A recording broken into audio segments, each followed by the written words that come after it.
cidade de Milwaukee, Wisconsin, Estados Unidos. Para os policiais que entraram no apartamento de Jeffrey Dahmer em 1991, o choque e o horror foram imediatos. Não encontraram apenas indícios de um crime, mas uma coleção de atrocidades. Essa descoberta confirmou a gravidade da situação que levou à prisão de Dahmer. Para além disso, foram encontrados no apartamento de Jeffrey 2 corações humanos e uma porção dos músculos do braço dentro de sacos plásticos guardado em uma gaveta. No seu freezer, havia um torso humano completo, além de um saco cheio de órgão e carne humana. Ainda foram encontrados 2 esqueletos inteiros e 2 órgãos masculinos cortados e preservados, um escalpo mumificado e um tambor azul de 215 litros com 3 torsos humanos dentro, sendo dissolvidos em ácido. Também foram encontradas 74 fotos polaroides mostrando corpos desmembrados. Ele confessou que tinha comido os corações, fígados, bíceps e também parte das coxas de várias vítimas. Jeffrey Lionel Dahmer, filho de Lionel Herbert Dahmer, um químico analítico, e Joyce Annette Flint, uma dona de casa. Desde o nascimento, a família já enfrentava dificuldades. Joyce sofria de problemas de saúde mental, incluindo depressão e episódios de ansiedade extrema, que frequentemente se manifestavam em comportamentos imprevisíveis, exigentes e, por vezes, agressivos. Lionel, por sua vez, estava envolvido em estudos de pós-graduação e frequentemente ausente, o que aumentava o estresse doméstico. Durante os primeiros anos de vida de Jeffrey, ele passou por diversas mudanças de residência, em razão da carreira acadêmica do pai. Segundo registros e relatos posteriores, ele foi descrito como um bebê saudável e aparentemente normal. Entretanto, após ser submetido a uma cirurgia dupla de hérnia inguinal aos 6 anos de idade, mudanças comportamentais começaram a ser observadas. Após o procedimento, Jeffrey tornou-se mais retraído, introspectivo e emocionalmente distante, uma transformação que alguns, inclusive o próprio pai, associaram ao início de seu isolamento psicológico. Já na infância, Dahmer apresentava sinais de desinteresse pelas interações sociais.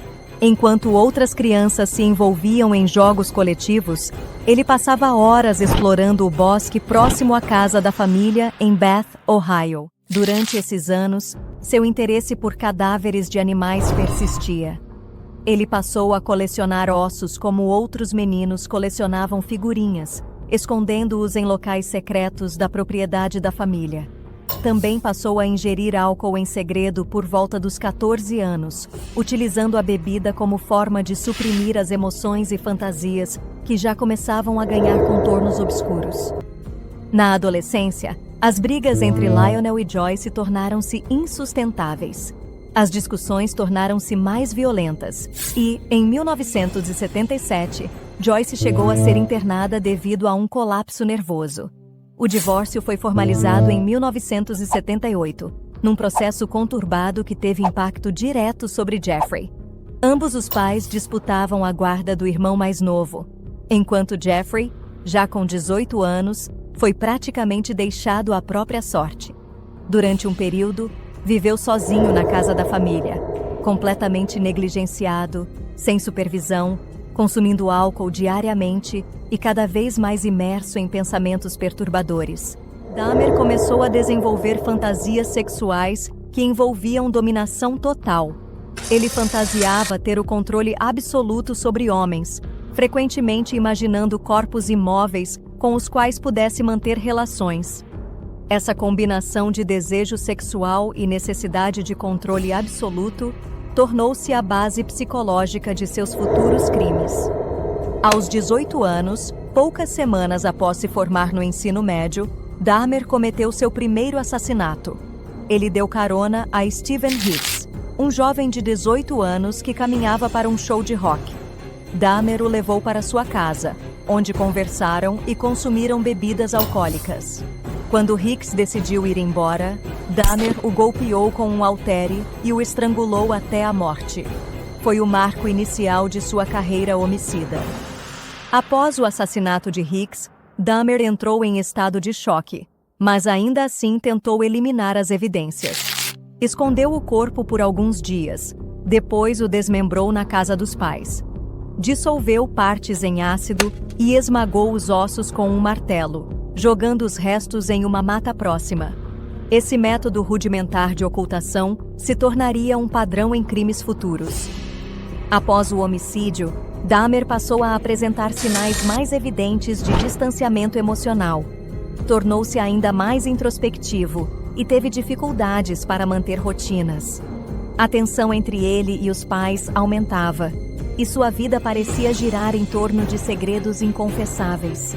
A culpa não foi suficiente para pará-lo, mas reforçou sua necessidade de controle sobre tudo e todos. Tentando dar um rumo à sua vida, Dahmer alistou-se no Exército dos Estados Unidos em 1979 como especialista médico. Durante o treinamento, demonstrou algum desempenho técnico, mas seus problemas com álcool persistiram. Serviu na Alemanha, mas teve comportamento errático e agressivo. Em 1981, após 2 anos de serviço, foi dispensado por inadequação ao serviço militar, retornando aos Estados Unidos ainda mais perdido. Após a dispensa, Dahmer passou por fases temporárias de aparente normalidade, vivendo com a avó em Wisconsin. Tentou empregos simples e frequentava a igreja com ela. No entanto, as fantasias voltavam a crescer, especialmente quando ele se via sozinho. Em momentos de recaída, roubava manequins masculinos, recolhia ossos e começou a agir de forma obsessiva novamente. A partir de meados da década de 1980, Dahmer começou a frequentar bares gays e saunas em Milwaukee. Lá, passou a seduzir homens com promessas de dinheiro ou sexo, oferecendo bebidas misturadas com sedativos. Essa prática, drogar as vítimas para tê-las completamente subjugadas, tornou-se a engrenagem central de sua metodologia criminosa, levando à fase mais ativa e letal de seus assassinatos em série. Na madrugada de 20 de novembro de 1987, Jeffrey Dahmer conheceu Steven Tuomi em um bar de Milwaukee. Após algumas horas de conversa e bebida, Dahmer o convenceu a ir com ele para um quarto de hotel. Dahmer estava determinado a não deixar Steven ir embora. Ele o drogou com comprimidos dissolvidos na bebida e, quando Tuomi estava inconsciente, tentou satisfazer suas fantasias macabras. No entanto, Dahmer alegou mais tarde que não se lembrava de ter matado Steven. Disse que, ao acordar na manhã seguinte, encontrou o corpo ensanguentado e sem vida ao seu lado, com sinais de espancamento. Assustado, Dahmer comprou uma mala grande, colocou o corpo dentro e o levou até a casa de sua avó, onde desmembrou e descartou os restos de Tuomi, eliminando quase todas as evidências do crime. Esse assassinato marcou uma mudança decisiva em sua trajetória. Foi o primeiro caso em que Dahmer assumiu deliberadamente que não queria apenas companhia, mas controle absoluto sobre a vida e a morte de outra pessoa.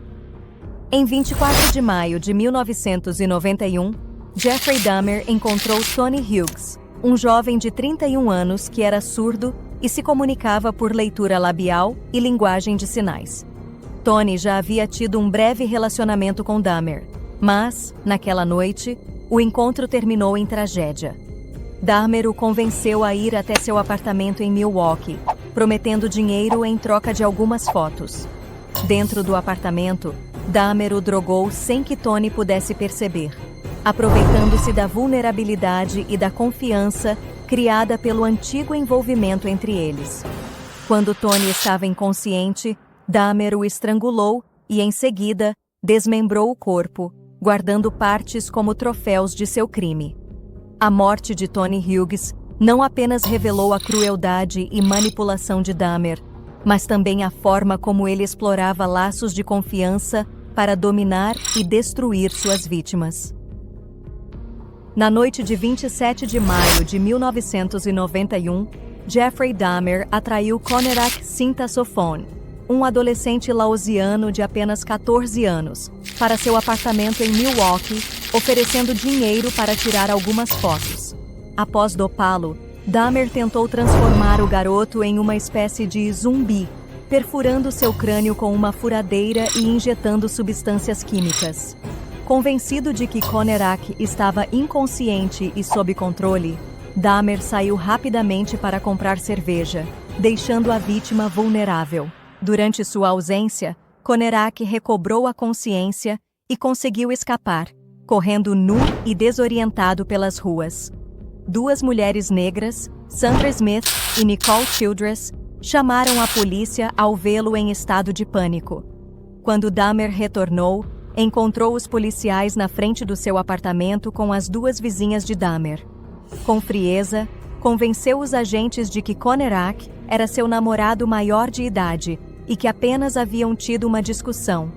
A polícia não verificou a idade do garoto, ignorou os apelos das mulheres, que ainda foram censuradas, e acompanhou Dahmer até o apartamento. Lá dentro, os policiais não perceberam o corpo em decomposição de Tony Hughes, que estava escondido em outro cômodo.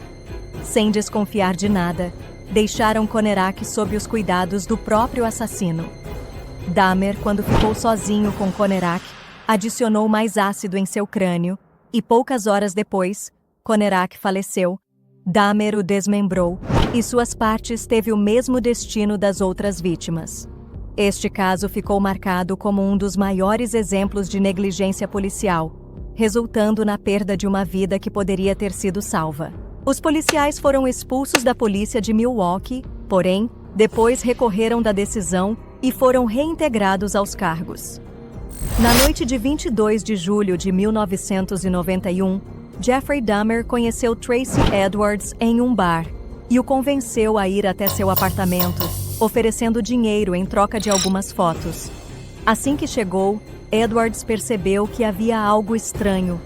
Um cheiro insuportável dominava o ambiente, e objetos estranhos, como galões químicos, estavam espalhados. Dahmer tentou algemá-lo e, com uma faca em mãos, ameaçou-o enquanto colocava O Exorcista III para ser exibido na televisão, criando um clima de terror.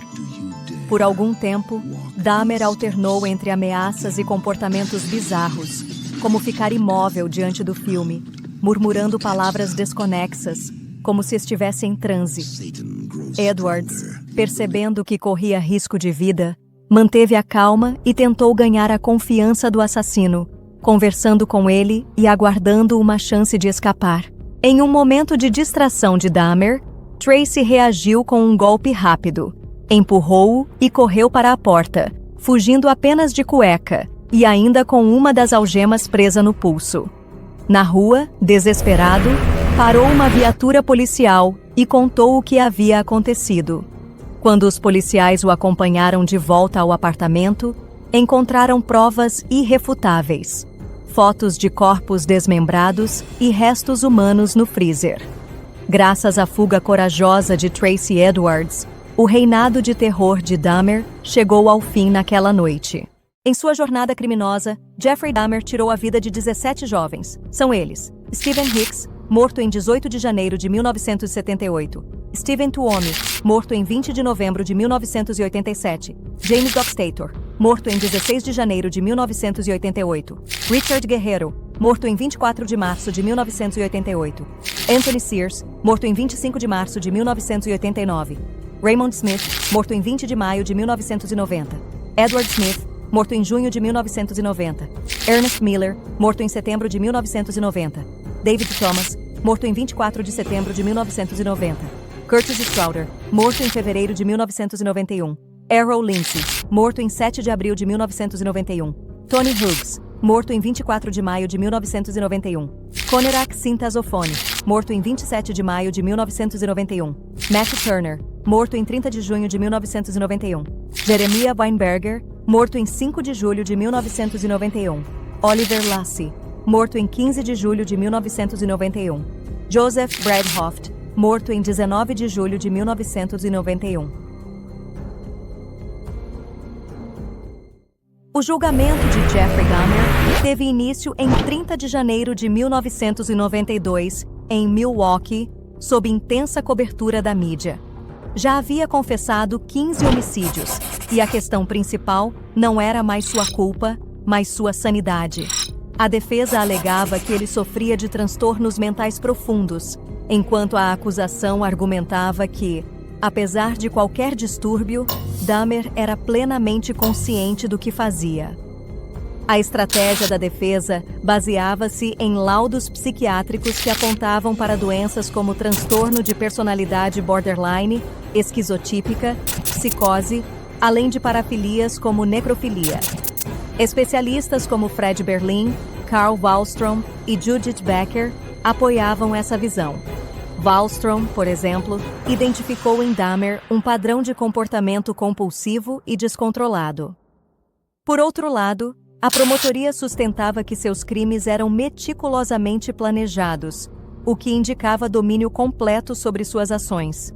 O psiquiatra Park Dietz destacou que Dahmer se embriagava antes dos assassinatos, não para agir por impulso, mas para reduzir a própria resistência moral ao que estava prestes a fazer.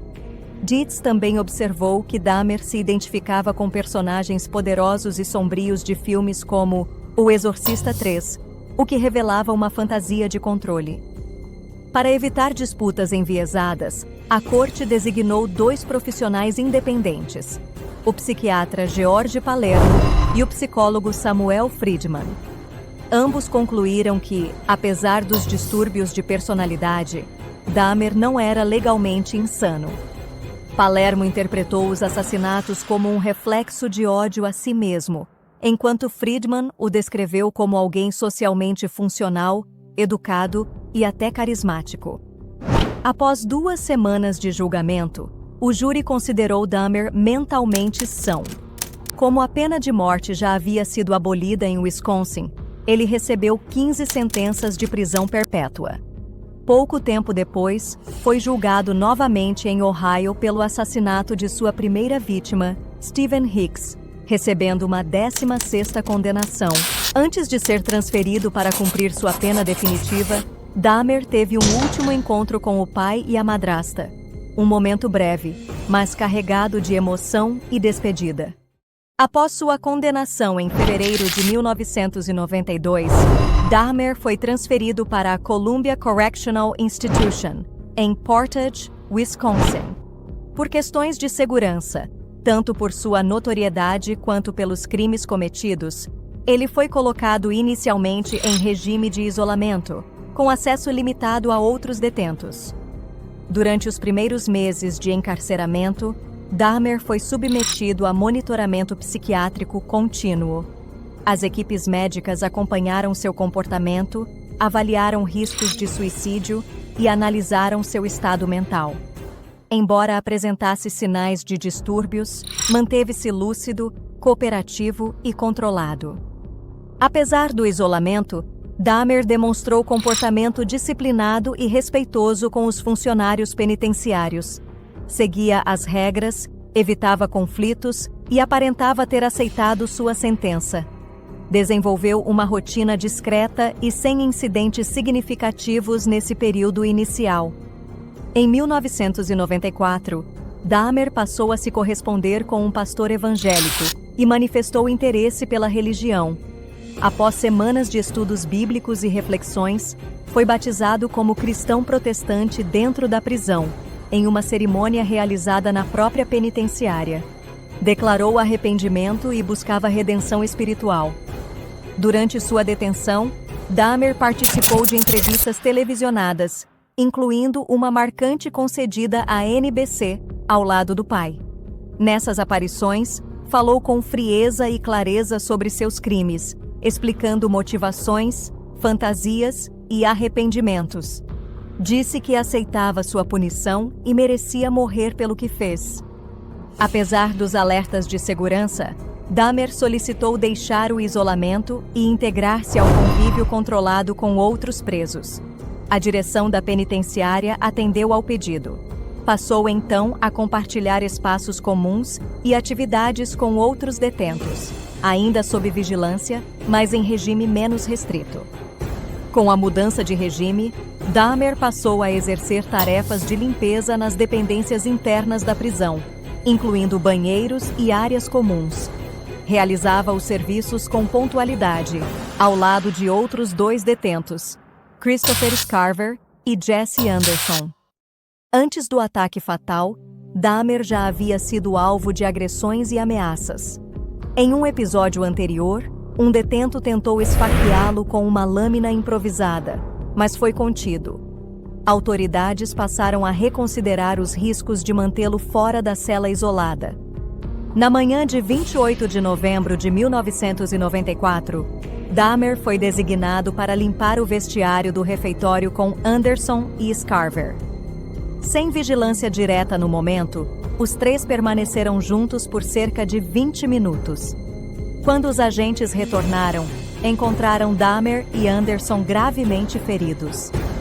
Scarver, um preso com histórico de instabilidade mental, utilizou uma barra de ferro retirada de um equipamento de exercício para espancar Dahmer na cabeça diversas vezes. Também atacou Jesse Anderson da mesma forma. Depois, confessou calmamente os ataques e afirmou que foi guiado por Deus. Dahmer foi levado com vida ao hospital, mas não resistiu aos ferimentos cranianos graves. Foi declarado morto às 9h11 daquela manhã. Tinha 34 anos. Jesse Anderson morreu pouco tempo depois, no mesmo hospital. A morte de Dahmer gerou enorme comoção nos Estados Unidos e ao redor do mundo. Manchetes destacaram o fim brutal de um dos serial killers mais notórios da história moderna. Para muitos, a morte foi recebida como justiça. Para outros, como fracasso do sistema penitenciário. Seguindo o desejo da família, o corpo de Dahmer foi cremado. Suas cinzas foram divididas entre os pais, Lionel e Joyce Dahmer, após disputas judiciais sobre o destino dos restos mortais. Nenhum local de sepultamento público foi designado. A morte de Dahmer reacendeu debates sobre segurança em instituições penitenciárias, especialmente no caso de presos notórios. A negligência em sua proteção, mesmo com o histórico de ameaças, levou a críticas contra o sistema penal de Wisconsin e a revisão de protocolos de custódia. Com sua morte, o caso Dahmer foi simbolicamente encerrado. Ficou marcado não apenas pela brutalidade dos crimes, mas pelas falhas sucessivas da polícia, do sistema de justiça e da sociedade em identificar, conter e prevenir sua escalada homicida. Dahmer tornou-se símbolo de omissões institucionais, preconceito e horror coletivo. Bem, pessoal, é isso. Se gostou, por favor, curte o vídeo, comenta, compartilha e salva. Até o próximo vídeo.